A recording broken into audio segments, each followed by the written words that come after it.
السلام علیکم ورحمۃ اللہ وبرکاتہ۔ آج کا عنوان ہے حضرت سلیمان علیہ السلام کا۔ بسم اللہ الرحمن الرحیم۔ حضرت سلیمان علیہ السلام نہر کے کنارے بیٹھے ہوئے تھے کہ ان کی نگاہ ایک چیونٹی پر پڑی جو گیہوں کا ایک دانہ لے کر شہر کی طرف جا رہی تھی۔ حضرت سلیمان علیہ السلام اس کو بہت غور سے دیکھنے لگے۔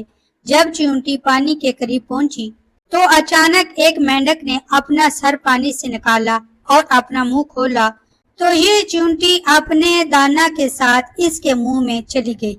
مینڈک پانی میں داخل ہو گیا اور پانی ہی میں بہت دیر تک رہا۔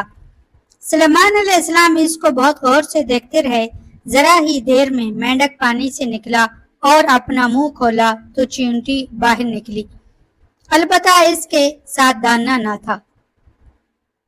حضرت سلیمان علیہ السلام نے اس کو بلا کر معلوم کیا کہ ماجرا کیا تھا اور وہ کہاں گئی تھی۔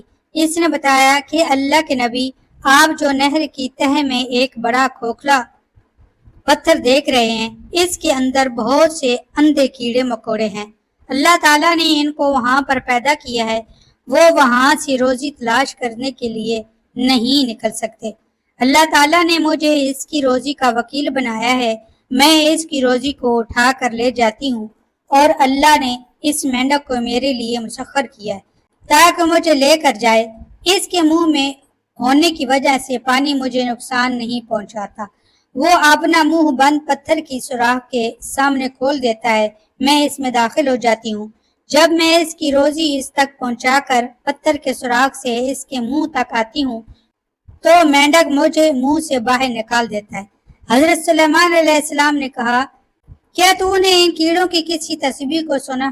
چیونٹی نے بتایا، ہاں، وہ سب کہتے ہیں، اے وہ ذات جو مجھے اس گہرے پانی کے اندر بھی نہیں بھولتا۔ کیا شان ہے رب کریم کی، سبحان اللہ۔